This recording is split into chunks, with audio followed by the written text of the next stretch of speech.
povo abençoado do Brasil. Meu irmão, vocês estão vendo o que está acontecendo, meu irmão? Aquele medíocre esquerdopata não quer dar vitória para o candidato que teve menos voto. Esse é o pastor. E por isso que eu estou nessa cruzada aí, falando para as pessoas que não existem pastores. Porque são homens que nunca trabalharam na vida, nunca tiveram um emprego, vivem às custas dos outros de dízimos e oferta, e agora, depois de velho, está aí querendo um golpe militar no Brasil. Vocês estão vendo? Nós já vimos aqui nesse canal, pessoal, agora brincadeiras à parte, que os profetas já tinham falado, Ezequiel, né? Que Deus ia tirar os pastores. Ó, acabou os pastores. Só vai ter um pastor na terra, que é o meu servo Davi. Pronto, não vai ter mais pastores. Nós vimos que, de acordo com o Novo Testamento, Jesus entende que ele é esse único pastor. Ele fala, eu sou o único pastor, tá? Eu sou bom pastor, não tem mais pastores. Tanto que Jesus está citando ali em João a profecia de Ezequiel. Só que dentro de Hebreus, nós vimos que o autor de Hebreus fala de dízimo.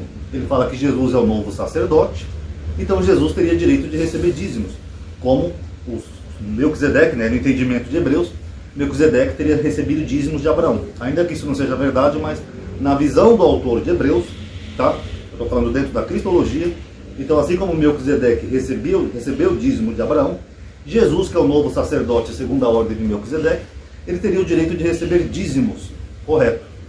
E qual que é o problema disso, pessoal? Primeiro, dízimos, que nem nós vimos aqui em vários vídeos, era alimento, era oferta, era comida, não era dinheiro. Jesus até proibiu os apóstolos de receberem dinheiro, né? Não levarem bolsa, nem ouro, nem prata, nem alforje, não podiam receber um centavo sequer. Então dízimo era alimento, tanto no Velho Testamento quanto no Novo Testamento. Eles podiam apenas se alimentar daquilo que fosse oferecido das pessoas que estavam pregando o Evangelho. Agora, como que Jesus vai receber o dízimo então, se não tem pastor? Como eu falei, não tem o cargo de pastor na Bíblia. Como é que Jesus vai receber o dízimo? A própria Bíblia explica. Ó. Eu vou ler aqui para vocês. Nós vamos ler juntos aqui, ó, Mateus 25. É ruim para mim ler por causa dessa luz do flash da câmera, mas eu vou tentar ler, tá? É que eu estou gravando com o celular tem um pequeno flash, então esse flash me cega um pouco os olhos. E eu também estou sem óculos, mas vamos tentar ler. Mateus 25, a partir do versículo 31. Aqui a Bíblia de Jerusalém coloca um epígrafe, o último julgamento. Quando o Filho do Homem vier em sua glória, e todos os anjos com ele, então ele se assentará no trono da sua glória, e serão reunidas em sua presença todas as nações, e ele apacentará os homens uns dos outros, como um pastor separa as ovelhas do bode. Note que nessa parábola, Jesus está se comparando a um pastor, que vai separar as ovelhas do bode, e ele é o único pastor. E porá as ovelhas à sua direita, e os bodes à esquerda. Uma curiosidade, bodes e ovelhas também é lá de Ezequiel, tá? É uma figura de linguagem, para dizer pessoas boas e pessoas más, tá? Então dirá o rei aos que tiverem à sua direita, vinde, benditos de meu Pai, recebei por herança o reino preparado para vós desde a fundação do mundo. Por quê?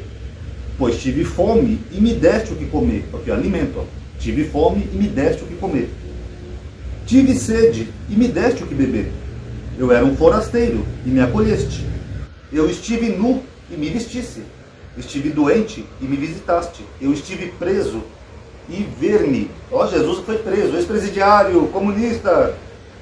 Então os justos lhe responderão, Senhor, quando foi que nós tivemos com fome e te alimentamos, com sede, ou te demos de beber? Quando foi que te vimos forasteiro, te recolhemos, ou nu e te vestimos? Quando foi que te vimos doente ou preso e fomos te ver? Então essa mesma pergunta que fizeram aqui para mim no canal. Como é que a gente vai dar o dízimo para Jesus se Jesus não está aqui fisicamente? Olha a resposta de Jesus. Ao que lhes responderá o rei, em verdade vos digo, cada vez que o fizeste a um desses meus irmãos mais pequeninos, a mim o fizeste. Quem são os irmãos mais pequeninos que Jesus está dizendo? Os pobres. Então esse é o verdadeiro dízimo. Depois ele fala da parte negativa, dos que não fizeram, do que não alimentaram, não deram água, não visitaram, não vestiram, etc. Está na própria Bíblia. Se Jesus não está aqui fisicamente e ele não constituiu pastores, ele mesmo falou, quando você dá o seu dízimo para um pobre, um mendigo, alguém que está ali carente na rua, você está dando para Jesus. Quando você dá um agasalho para quem está precisando, quando você vai visitar um preso, quando você vai visitar alguém que está doente, você já está fazendo por ele. Cadê a figura do pastor aqui nessa parábola? Cadê? Se fosse, ele falaria assim, ó. Quando deste seus dízimos aos meus pastores que eu escolhi, a mim deste. Tem isso na Bíblia, pessoal? Não, muito pelo contrário. Ele está falando aqui, ó.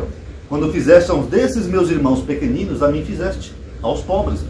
Então o que Jesus está falando literalmente é que esse sumo sacerdote dentro da cristologia, que é o próprio Jesus, ele é o único pastor, e quem quiser dar o dízimo para esse pastor tem que dar ajudando aos pobres, fazendo caridade. Dentro do que está escrito aqui, da cristologia. Nós vimos, por exemplo, que aqui nessa série de vídeos, que o próprio Paulo trabalhava. Paulo não vivia de ofertas, ele trabalhava. Está tanto em Atos, quanto na epístola dele aos Coríntios, se não estou enganado, é Coríntios 6. Ele trabalhava. Por que os pastores então não trabalham? Ah, mas o pastor recebe o dízimo. Vem cá. Quem constituiu esses pastores? O próprio Malafaia, que eu comentei brincando aqui no vídeo.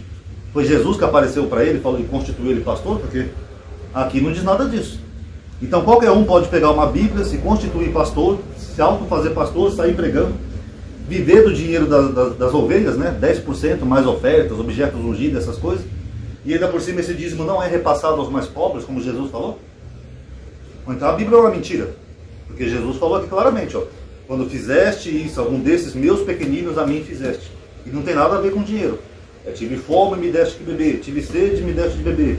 Fome e comer, perdão. Tive preso e me visitaste. Estive nu e me agasalhaste, e assim por diante. Cadê o dinheiro aqui? Vocês estão entendendo? Então quem é cristão e segue a Bíblia, esse é o verdadeiro dízimo. É a caridade. Inclusive o dízimo judeu, para quem não sabe, é tzedakah, que é justiça. É justiça social. É justamente para ajudar os pobres, a viúva, o órfão e o necessitado. Não para enriquecer pastor, para pastor ficar aí milionário, comprando iate, trocando de carro todo ano. Isso aí não existe, tá? Então eu vou finalizar aqui essa sériezinha sobre dízimos e pastores, tá? Eu já tenho uma playlist aqui no canal, chamada Desmascarando os Pastores, onde eu já mostrei que não tem cargo de pastor, não tem dinheiro, não tem dízimo, o pastor não tinha direito nenhum de receber dízimo, tá? Então quem quiser dá uma assistida aí. Esse ano, pessoal, eu vou trazer algumas mudanças aqui no canal, tá? Até porque eu já analisei quase a Bíblia toda. Eu estou pensando em continuar Isaías, né, a partir do capítulo 40, que é o judaísmo do segundo tempo, e os outros autores que são desse período. E vou tentar fazer um pouco mais de lives também esse ano nesse canal. Apesar de eu não gostar de fazer lives, mas é bom que ajude a atividade por causa do algoritmo do YouTube. Então eu vou tentar trazer alguns tipos de mudança esse ano aqui no canal, tá bom? Espero que tenham gostado do vídeo, obrigado por ter assistido. E, meu irmão, dê like nesse vídeo, meu irmão. Você tá de brincadeira, meu irmão? Seu esquerdopata! Paz a todos.